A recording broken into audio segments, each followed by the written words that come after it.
अस्सलामुअलैकुम वरहमतुल्लाहि वबरकातुहू। सिरातुन नबी का पार्ट नंबर 2। इस वीडियो को ज़्यादा से ज़्यादा लोगों को शेयर कर हमारा ताउन करें। मक्के पर के रिलाई नाजिल हो रहा था।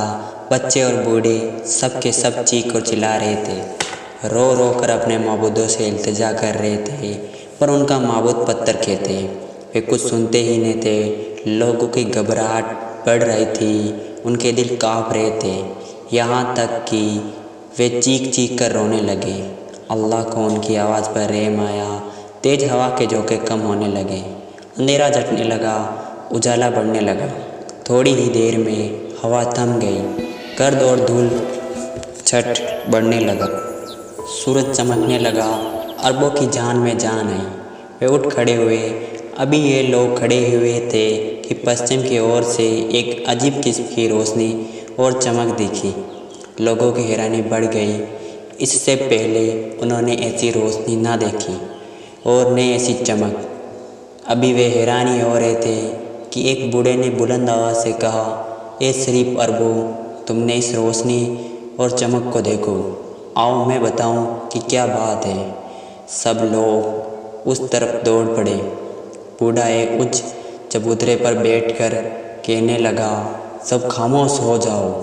ऐसे खामोश कि मेरी कमज़ोर आवाज़ तुम में से हर आदमी सुन सके। खामोशी के साथ खड़े सब लोग बूढ़े को ताकने लगे। इस बीच अब्बू तालिब और उनके भाई भी खाना काबा की छत से उतर कर बूढ़े के करीब आ खड़े हुए। उस वक्त बैतुल हराम में मरघट जैसी खामोशी छाई हुई थी। और आदमी चुपचाप खड़ा बूढ़े को देख रहा था। अबू लेब, जो खाना काबा की छत से नीचे लुढ़क गया था, उसके पाँव पर चोट आ गई थी। वे भी लंगड़ाता हुआ चलकर अबू तालिब के पास आ खड़ा हुआ और बूढ़े को गौर भरी नज़रों से देखने लगा। बूढ़ा आदमी अजीब शक्ल व सूरत का इंसान था। उसका चेहरा लंबोतर, गाल पिचके हुए, हड्डियाँ उभरी हुई, माथा तंग, आंखें छोटी, अंदर को धसी हुई थी। सिर के बाल सफ़ेद और लंबे थे, जो औरतों की तरह लट्टों की तरह खजूर के रेशों से गंदे दोनों ओर सीनों पर पड़े थे। दाढ़ी नाप तक लंबी, मोचे दाढ़ी से मिल गई थी। लंबी इतनी बड़ी हुई थी कि मुंह को ढक कर दाढ़ी से जा मिली थी। इस शक्ल व सूरत को देखते हुए बूढ़ा किसी बन मानुस से कम नहीं लगता था। उसके बाएं हाथ में इंसानी खोपड़ी थी और दाएं हाथ में इंसान के हाथ की हड्डी। गले में हड्डियों की माला। पहनावा भी अजीब था। एक लंबा जुब्बा था जिसका नीचे का हिस्सा ऊँट के ऊन का था। सिर से कंबल लपेटे हुए था। उसका छोटी छोटी आंखें, भीतर को धसी हुई आंखें चिंगारियों की तरह चमक रही थी। इस बूढ़े का नाम अबरस था। बूढ़ा काइन भी था, आराफ भी था। पीछे की बातें बताने वाले को काइन कहते हैं और आगे की बात बताने वाले को आराफ कहते हैं। ये लोग जिन्नों और शयातीन के हवाले से बात करते हैं। तमाम अरब उसे जानता था। उसे लोग पहुंचा हुआ इंसान समझते थे, उसकी बातों पर यकीन रखते थे। अबरस ने चमकती हुई आंखों से चारों ओर देखा। हर ओर इंसान ही इंसान नज़र आ रहे थे। सब खामोश खड़े थे। उसकी नज़र कड़ी थी। अबरस ने तेज हवा में कहा, ए लात व हबूल के पूजने वालों, शायद तुमको याद होगा कि आज से पूरे 40 साल पहले इसी तरह रोशनी और इसी तरह चमक एक बार पहले भी देखी जा चुकी है। जिस तरह आज हम तुम सब हैरान हैं, वैसे ही उस दिन भी हुए थे। मुझसे उस दिन का पूछा गया कि वे चमक और रोशनी कैसी है। उस दिन मैं चुप हो गया था, इसलिए कि मेरे इल्म ने जो बात उस दिन बताई थी वे मैं बयान नहीं कर सकता था, और आज मैं बिना खुद ही बयान करता हूँ। लोग बड़े ध्यान से उससे बातें सुनने और विचार करने लगे। अबरस ने कहा, देखो, मेरे हाथ में ये इंसानी खोपड़ी है और एक हाथ की हड्डी है। मैंने इन्हें उस मैदान में पाया था जहाँ बन्नू बकर और बन्नू तबलक जैसे ज़बरदस्त कबीलों की लड़ाई पूरे 40 साल तक जारी रही। मुमकिन है कि दुनिया इस लड़ाई की जहालत का करिश्मा बताए, लेकिन अरब जानते हैं और अच्छी तरह जानते हैं कि ये जिहालत की लड़ाई नहीं थी, बल्कि खुददारी और इज़्ज़त की, नामुस की हिफाजत की लड़ाई लड़ी थी। यह सही है कि हमारा कबीला में एक्का नहीं है, वे बिखरे हुए हैं हर गांव, कस्बे और शहर का हाकिम अलग अलग है, मगर हमारा एक्का भी मुनासिब नहीं है। जब हम एक हो जाएंगे तो एक दूसरे से दबना पड़ेगा, इससे खुददारी का धक्का लगेगा। ये बातें हमारी रिवायतों के खिलाफ है। अब्रस ने तकरीर कर रहा था और लोग बड़े गौर से सुन रहे थे। उसने कहा, ए अरब के सपूतों, इस खोपड़ी की ओर देखो। इस खोपड़ी ने मुझे आगे की बात बता दी है। दुनिया करवट लेने वाली है, एक बड़ा इंकलाब होने वाला है, हमारे माबूदों को रिस्वा किया जाने वाला है। गैरतमंद अरबों, क्या तुम अपने खुदाओं की जिल्लत पसंद करोगे? हर ओर से आवाज़ आई, कभी नहीं, हरगिज़ नहीं, जिंदगी की आखिरी सांसों तक नहीं। अबू लेब के पैर चोट आ गई थी, तकलीफ थी, वे अच्छी तरह खड़ा ना हो सकता था। हमजा के कंधों पर हाथ खड़ा था। उसने चिल्लाकर कहा, हम अपने मबूदों को जलील करने वाले के सिर तोड़ देंगे, मार जाएंगे और अपने खुदाओं को जिल्लत गवारा ना करेंगे। अब्रश ने कहा, यही होना चाहिए।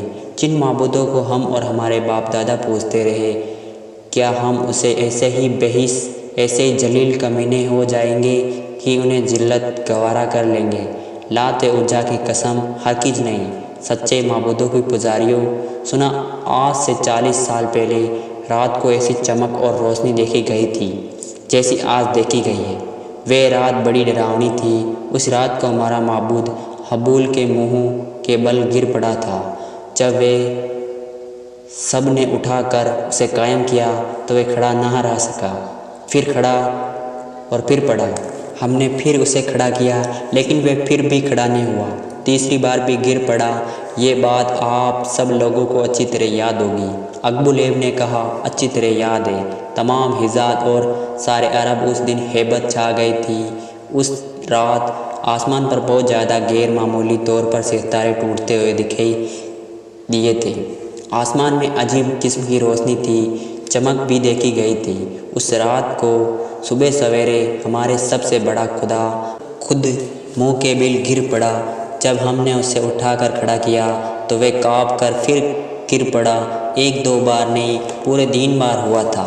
अब्रेस ने कहा, मेरा मकसद उस वाक़ये को याद दिलाना था। सुनो, उस रात को सुबह सवेरे वह हस्ती वजूद में आई थी जिससे हमारा माबूद जलील व रुस्वा हो गए। आज उसकी उम्र 40 साल हो गई। उसने खोपड़ी ने बताया कि अब वह इंसान गुमनाम था। अब वह जाहिर होगा, बूतों के खिलाफ तकरीर करेगा, बुत परस्ती से मना करेगा, खुदा परस्ती की तालीम देगा। आओ रो, अब खूब दिल खोल कर रो। हमारे माबूद भी हमसे रूठ जाएंगे। दुनिया अनदेखे खुदा के सामने झुक जाएंगी। कैसा होगा वह ज़माना? अब्रस ने आंखें भीग गई। मजमे में अक्सर लोग रोने लगे। अबू जहल ने कहा, मकदस हबल की कसम, मैं हर उस आदमी की कत्ल कर डालूँगा जो अनदेखे खुदा को सजदा करेगा। अब्रस ने कहा, काश तुम ऐसा कर सकते। ये खोपड़ी कहती है कि ऐसा नहीं कर सकोगे। देखोगे अपनी आँखों से अपने माबूद की जिल्लत। अब्रस ने कहा, क्यों नहीं, पहले तो आपस के झगड़े बंद करो, तमाम कबीले एक हो जाओ। वायदा करो कि खुदा को मानने वाले की ज़ोरदार से मुखालफत करोगे, चाहे वे कोई भी हो, किसी कबीले का हो। उसको सताने में कोताही ना करोगे और कोशिश करके उसे कत्ल कर डालोगे। अरब में ये बहुत से कबीले थे, लेकिन उनमें से कुछ ही थे जिनका ज़्यादा एहतराम किया जाता था। इनमें भी बनी हाशिम की बहुत इज्जत थी, चूँकि खाना काबा का एहतराम तमाम कबीले करते थे। हर कबीले का माबूद बैतुल हराम में था, काबा मक्का में था। मक्का में बनी हाशिम की हुकूमत थी, इसलिए ये कबीला और कबीलों से मुमताज़ माना जाता था। अब्रेस का ये ख्याल हुआ कि उनके माबूदों को जलील करने वाला अगर बनी हाशिम में से हुआ तो बनी हाशिम के दबदबे और रौब की वजह से कोई इस तरफ देख ना सकेगा। इसलिए उसने ये चाल चली कि बैतुल हराम में सबसे इकरार लेना चाहा। अरबों की खास बात यह थी कि वे ऐद व इकरार कर लेते, उससे पीछे न हटते, चाहे उसमें कितना ही माली और जानी नुकसान क्यों न हो। तमाम अरबों ने झुक झुक कर अपने माबूदों का नाम लेकर ऐद व इकरार किया। वे अपने माबूदों को बुरा कहने वालों को कत्ल किए बिना ना छोड़ेंगे, चाहे उनका ताल्लुक़ किसी कबीले से हो। सबके बाद अबू लेब ने कहा, काइन, तुम शायद कबीला बनु हाशिम की ओर इशारा कर रहे हो।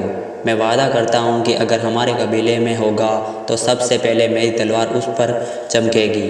फिर अबरस ने बताया, मेरा ख्याल नहीं है, बल्कि मुझे खोपड़ी बता रही है कि माबूदों को बातिल करार देने वाला बनी हाशिम में से होगा। साफ लिखा हुआ है मोहम्मद। सब इस नाम को देखकर हैरान रह गए। हज़रत मोहम्मद सल्लल्लाहु अलैहि वसल्लम अब्दुल्ला के बेटे, अब्दुल मुत्तलिब के पोते, अबू लहब, हमज़ा, अब्बास और अबू तालिब के भतीजे थे। अब आपकी उम्र 40 साल हो गई थी। लोग जानते थे, अच्छी तरह जानते थे, आपसे ज़्यादा सच्चा और ईमानदार कोई नहीं था। बहुत कम बोलते, तनाई पसंद करते, कभी कभी पहाड़ों पर चले जाते, कई कई दिन वहाँ रहते, लेकिन अभी तक उनको कोई ऐसी बात नहीं हुई थी जिससे गुमान किया जा सकता कि वे भूतों के खिलाफ आवाज़ उठाने वाले हैं। आपके वालिद का इंतकाल आपकी पैदाइश से पहले ही हो चुका था। जब आप 6 साल के हुए, आपकी वालिदा का इंतकाल हो गया। इस तरह आप बचपन में ही माँ बाप के साए से महरूम हो गए। माँ बाप की वफ़ात के बाद आप दादा की निगरानी में रहे। जब 8 वर्ष 2 माह 10 दिन के हुए तो आपके दादा अब्दुल मुत्तलिब भी इस दुनिया से गुजर गए। अब चचा अबू तालिब के वली हुए। आप उनके पास रहकर 40 साल की उम्र को पहुँचे। यहाँ तो पूरा अरब आपके अच्छे अखलाक और बर्ताव की वजह से आपको मानता था, लेकिन सबसे ज़्यादा अबू तालिब आपको मानते थे। अबू तालिब ने कहा, अबरस, क्या तुम प्यारे भतीजे पर इल्ज़ाम लगा रहे हो और कोई फितना खड़ा करना चाहते हो? हरगिज़ ऐसा ना करो, मैं बर्दाश्त नहीं कर सकता। अबरस ने कहा, हजूर, मैं मुक़द्दस हबूल की कसम खा कर कहता हूँ कि मैं अपनी ओर से कुछ नहीं कह रहा हूँ, नहीं कर रहा हूँ। मेरा इल्म इस खोपड़ी के ज़रिए से है। जो मुझे बता रहा है वही कह रहा हूँ।